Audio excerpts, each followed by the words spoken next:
Part 1. The Breaking Point. The message arrived without warning. Captain Sarah Martinez was drinking her morning coffee on Luna Station when every screen around her flashed white. In the farming colonies of Proxima, families were sitting down for dinner. On the mining ships near Jupiter, crews were changing shifts. Across human space, in every home, every office, every ship, the same thing happened. Every screen turned white. Then came the message. The hologram appeared, a tall, silver-skinned alien with 4 eyes and a voice like ice. Ambassador Thelkon of the Galaxy Council. His face showed no emotion, no warmth, just cold authority. Humans of Earth and colonies, he began. The Galaxy Council has made a final decision. For the safety of the galaxy, all human children under the age of 15 must be surrendered to Council authority within 30 days. Sarah's coffee cup slipped from her hand. Around her, other humans stood frozen, staring. The ambassador continued. Your species has proven too aggressive, too unpredictable. Your children will be raised in proper council facilities. They will learn peace. They will learn obedience. They will learn to be civilized. The hologram flickered with images. Alien schools, alien teachers, human children in gray uniforms, their faces blank and empty. This is not a request, Thelkon said. This is a requirement. 30 days. Comply, or face consequences. The screens went dark. For a moment, there was only silence. Complete, total silence. Then the screaming started. Sarah ran to the observation deck. Below her, in the station's residential section, she heard crying, shouting, parents holding their children tight, the sound of breaking glass, the sound of fear turning into rage. Her communicator buzzed. Messages flooded in from across human space. Mars colony. Is this real? Europa base. They can't do this. New Beijing station. Over my dead body. Sarah's hands shook. She thought of her nephew on Earth, little Tommy, only 7 years old. She thought of the council taking him away, teaching him to forget his family, to forget being human. Her stomach twisted with rage. But she was military. She had discipline. She took a breath and checked the official channels. Every human government was in emergency session. Every military base was on alert. Every communication network was burning with messages. Then Sarah remembered something. She pulled up her old history files. 200 years ago, humanity had reached the stars. They found the Galaxy Council, thousands of alien species all following strict rules. The Council had power, technology, weapons beyond imagination, and they had demands. First, they said humans were too violent. Reduce your military, they ordered. Humanity complied. Ships were scrapped, weapons were destroyed, or so the Council thought. Then they demanded territory. These star systems are too valuable for humans, they said. Humanity gave them up. Moved to smaller, harsher worlds. The Council demanded taxes. Unfair amounts that kept humanity poor. Humanity paid. They demanded technology. Every human invention shared freely with the Council. Humanity agreed year after year, demand after demand. And humanity bent the knee. They compromised. They obeyed. They played nice. The galaxy thought humans were weak, docile, broken. But Sarah knew the truth. She had served in the Civilian Defense Force, a fancy name for what was really a hidden military. She knew about the weapons stored in fake asteroids, the warships disguised as cargo haulers, the soldiers who retired but stayed ready. Humanity wasn't weak. Humanity was patient. And patient things, when finally pushed too far, can be terrifying. Sarah's communicator buzzed again. A coded message. Eyes only. From Admiral Chen, the ghost everyone thought had retired 15 years ago. The message was simple. Meeting. 1 hour. Tell no one. Sarah smiled grimly. It was starting. on Earth. In a small apartment in Tokyo, a father named Kenji held his daughter. She was crying, not understanding why Mommy was so scared. He stroked her hair and whispered promises. Nobody takes you away. Nobody. In his closet, behind the winter clothes, was a sealed box. Inside that box was his old military gear, the gear he said he'd thrown away.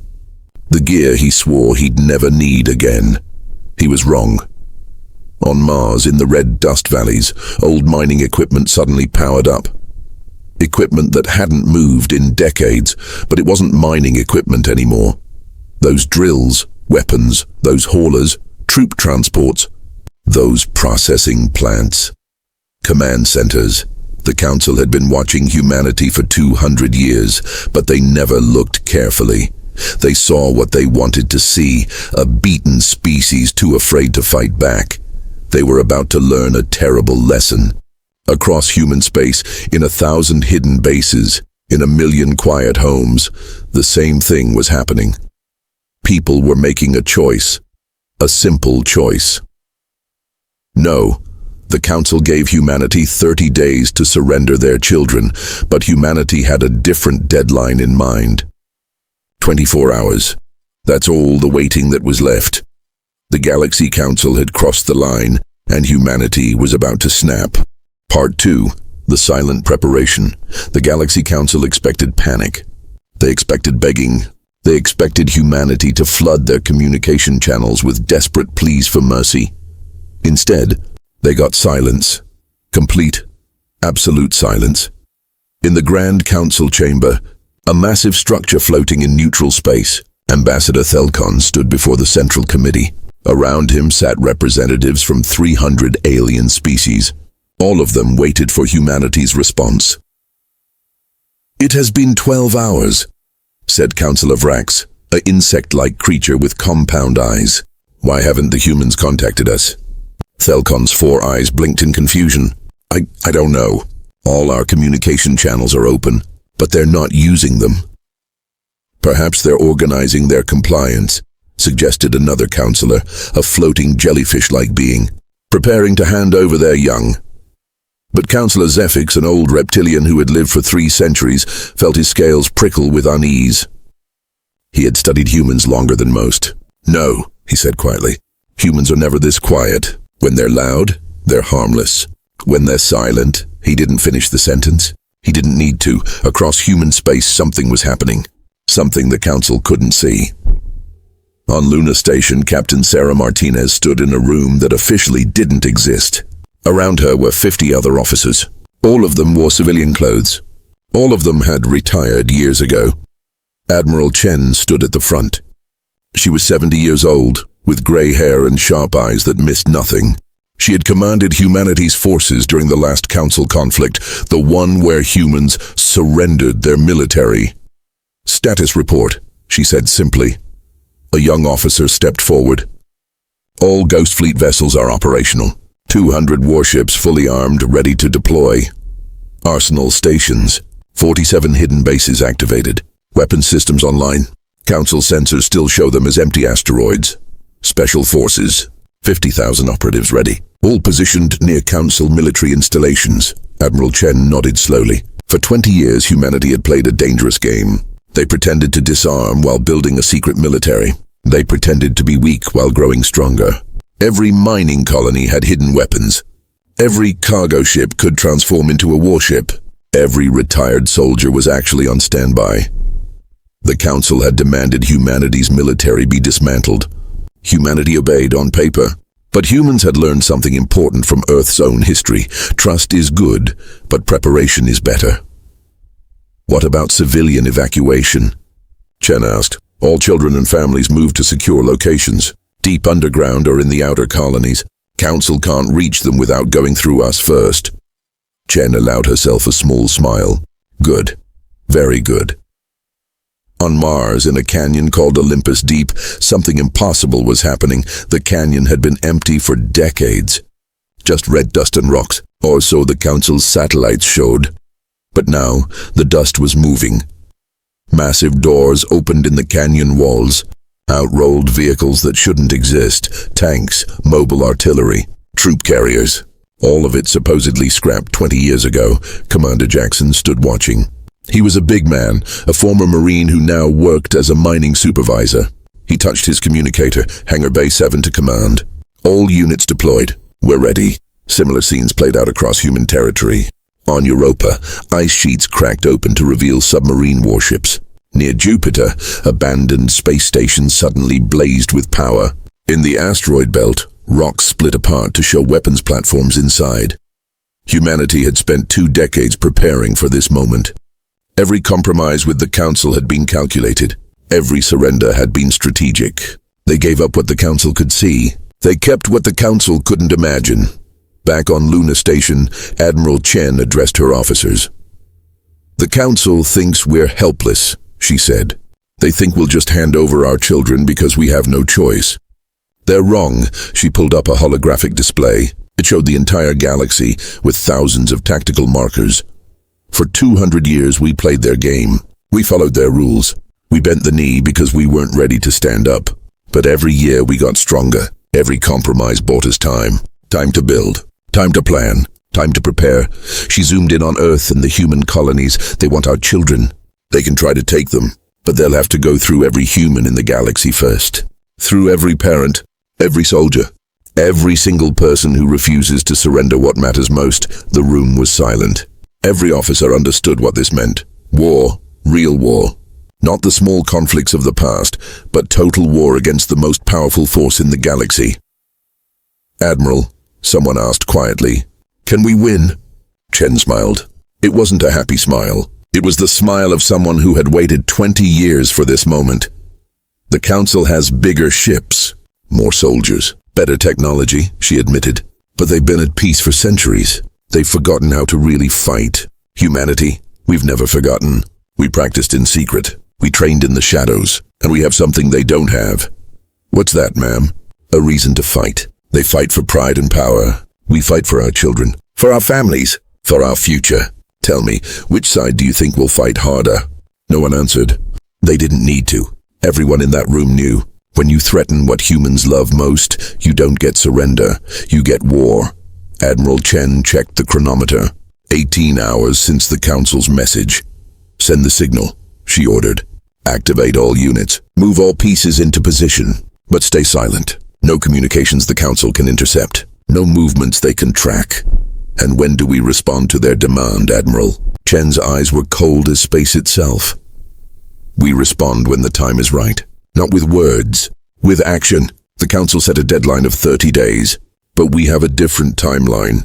In 6 hours, we show them exactly what humanity thinks of their demands." Across human space, the message spread through encrypted channels. Soldiers checked their weapons. Pilots warmed up their ships. Parents kissed their children and prepared to defend them. The Council chamber was still waiting for humanity's response. Still confused by the silence, Councillor Zephyx watched the communication screens, all of them blank from human space. His old instincts screamed warnings. "Something is wrong," he said. "Humans don't go quiet. They argue. They negotiate. They make noise. This silence. This is wrong." Ambassador Thelkon waved a dismissive hand. "You worry too much. They're a broken species. What can they possibly do?" Zephyx didn't answer, but he thought about human history, about a species that survived on a death world, that climbed from caves to space in 10,000 years, that never ever gave up when backed into a corner. The Council was about to get their answer, but not the one they expected. The countdown was running. 6 hours remained, and humanity was ready. The answer. When the Galaxy Council's deadline hour arrived, they expected surrender documents. They expected humanity to beg for mercy. They expected broken spirits and defeated voices. They got Admiral Chen. The Council chamber fell silent as the holographic display activated. Every councillor in the vast room turned to watch. 300 species, thousands of representatives, all waiting to see humanity grovel. Instead, a human woman appeared. She wore a military uniform, crisp, dark blue with medals covering her chest. Her grey hair was pulled back tight. Her eyes were cold and hard as diamonds. Ambassador Thelkon's 4 eyes widened in shock. What is this? We demanded civilian leadership, not military. I am humanity's answer, Admiral Chen interrupted. Her voice cut through the chamber like a blade. You wanted a response? Here it is. No. The chamber erupted in confused chatter. Councillor Vrax leaned forward.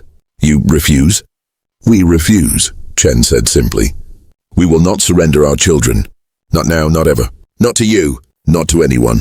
Thelkon's face twisted with anger. You have no choice, human. You disbanded your military. You have no ships, no weapons, no... You really believe that? Chen smiled. It was not a kind smile. You really thought we destroyed everything? That we left ourselves completely defenseless? She pressed a button. The hologram changed. Suddenly, 300 screens around the council chamber lit up with live feeds. Each one showed something impossible. Hidden bases activating across human space. Warships emerging from asteroid fields. Weapons platforms powering up. Entire fleets appearing from behind gas giants where they'd been hiding for years. What? What is this? Thelkon whispered. This is what you didn't see, Chen said. For 20 years you watched us dismantle our military. You watched us destroy ships. You watched us surrender. But you only saw what we wanted you to see. The feeds kept coming. More ships, more bases, more weapons. The numbers were staggering. That mining colony on Europa? Submarine warship base? Those cargo haulers near Mars? Disguised destroyers? That asteroid research station? Weapons platform with enough firepower to level a planet? Councillor Zefix, the old reptilian, closed his eyes. He had known. Deep down, he had known. You thought we were weak because we compromised, Chen continued. You thought we were helpless because we obeyed. You were wrong on both counts. We weren't weak. We were patient. We weren't helpless.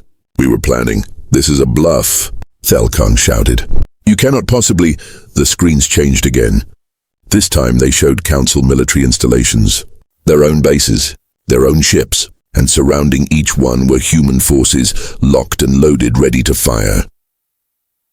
Right now, Chen said quietly, we have weapons aimed at every major council military facility in this sector.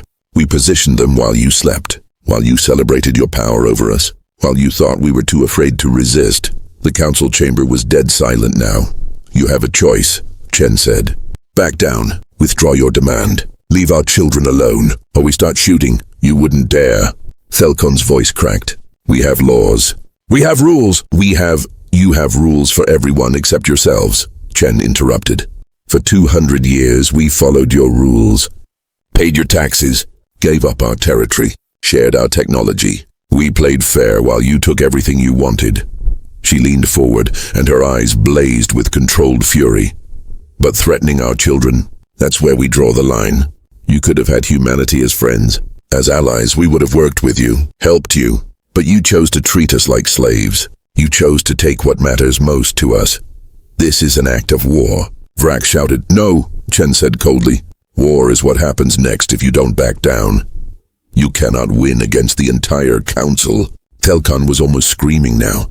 We have thousands of species, millions of ships. We will crush, then crush us, Chen said simply. Try, but know this, we won't go quietly. Every ship you destroy will cost you 10 of yours. Every base you attack will fight to the last human. We don't have your numbers. We don't have your technology. But we have something you've forgotten. What? Zefix asked quietly. We have something worth dying for, Chen said. Can you say the same? Will your soldiers die for council pride? Will they sacrifice themselves for your arrogance? Because our people will die for their children. Every single one of us. The feeds on the screen shifted again. This time they showed human colonies, not military bases. Homes, schools, parks. Children playing while their parents stood guard, weapons in hand. We don't want war, Chen said, and for the first time her voice softened slightly. We truly don't. War is hell. War is death. War is suffering. We know this better than most. Our history is written in blood. She paused, letting that sink in. But we will go to war before we surrender our children. We will burn the galaxy down before we let you take them.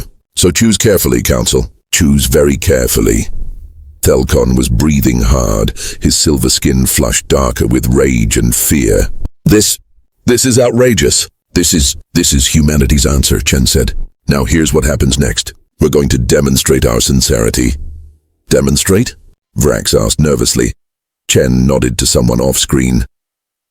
Across the galaxy, simultaneously, human forces struck.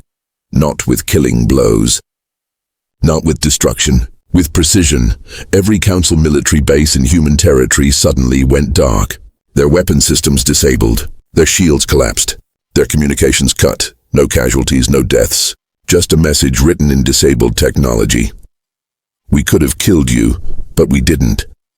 In the Council chamber, alarms started blaring.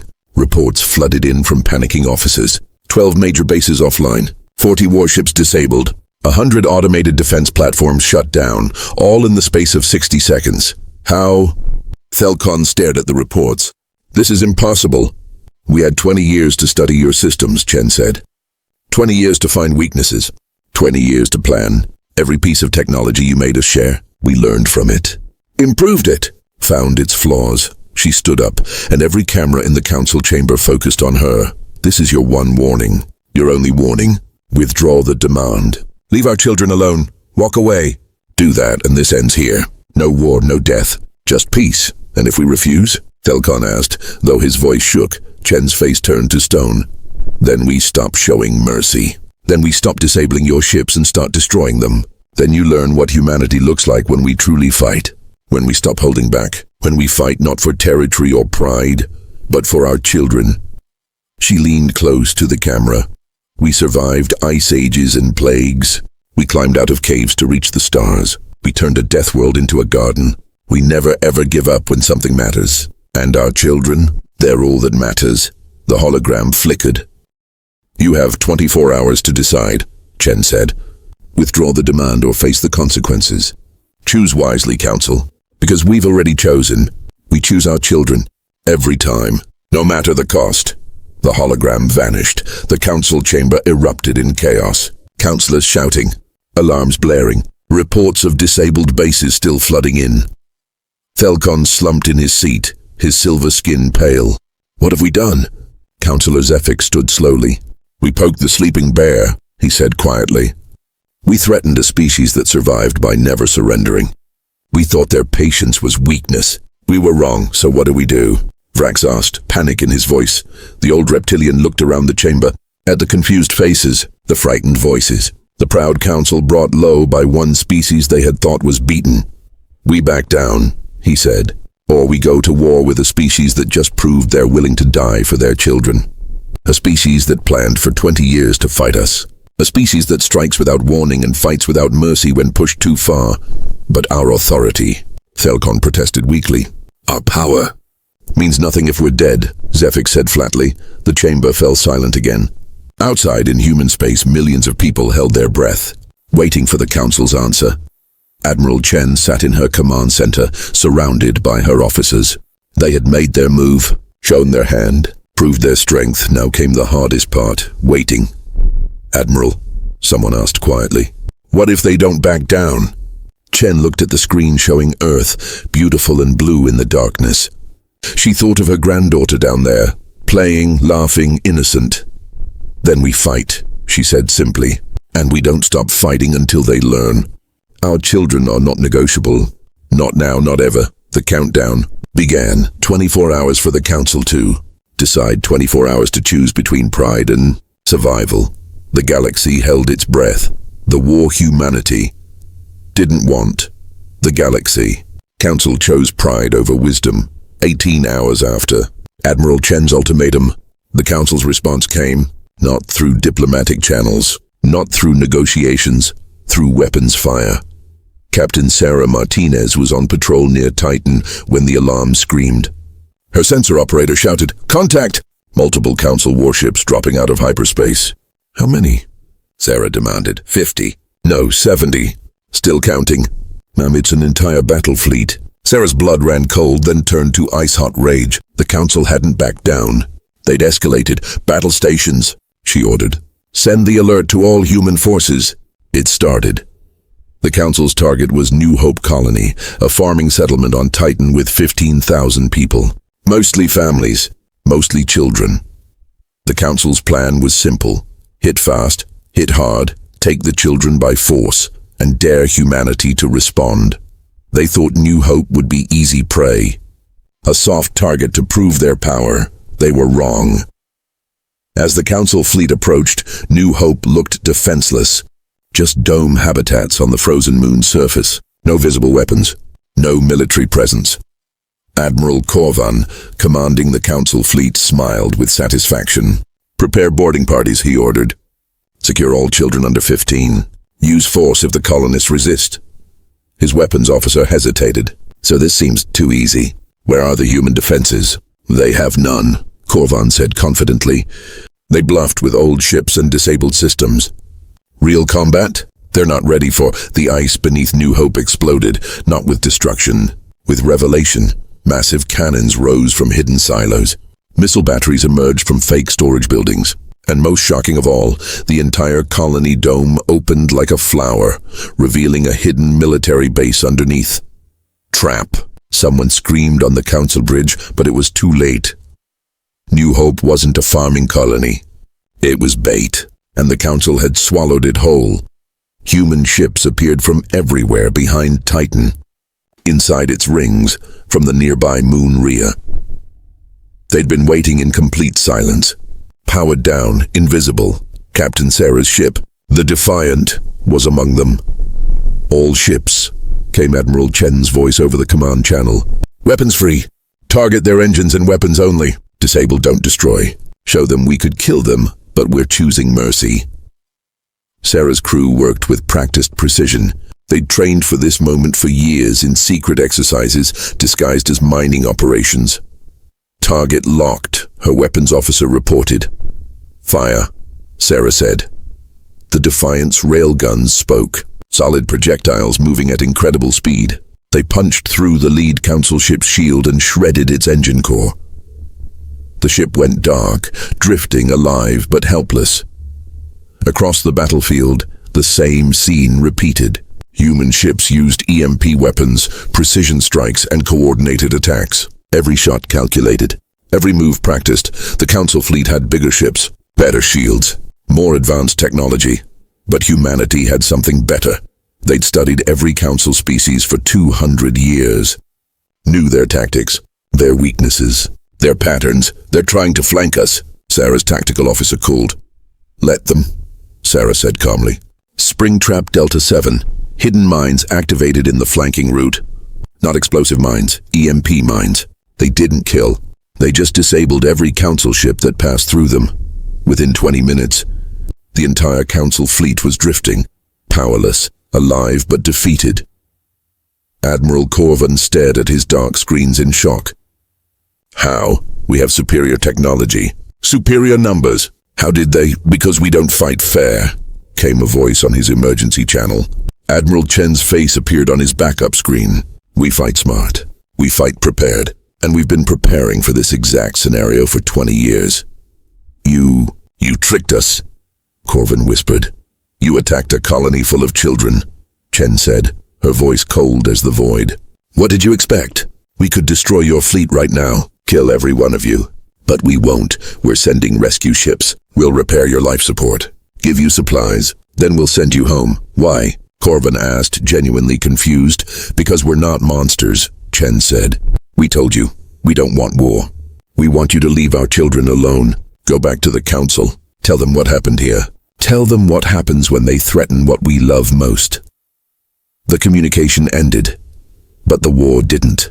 The Council couldn't let this humiliation stand. They attacked again, and again. Battle of Europa Station. Council sent elite shock troops. Humanity ambushed them with zero-gravity tactics the Council had never seen. Battle of the Asteroid Belt. Council tried to overwhelm human forces with numbers. Humanity turned the asteroids themselves into weapons, using mining charges to create devastating fields of debris. Battle of Mars Orbit. Council brought their most powerful dreadnought. Humanity swarmed it with hundreds of small, fast ships, like wolves bringing down a bear. Every battle, the same result. Council had strength. Humanity had strategy, but the Council was learning, adapting. The battles got harder. Costier. 3 months into the war, the fighting reached its turning point, the Battle of Proxima Station. This time the Council brought everything. 5 full battle fleets, atmospheric bombers, elite combat teams. They weren't trying to capture children anymore. They were trying to break humanity's will. Proxima Station was humanity's largest civilian center outside. Earth, 2 million people, families, scientists, teachers, children.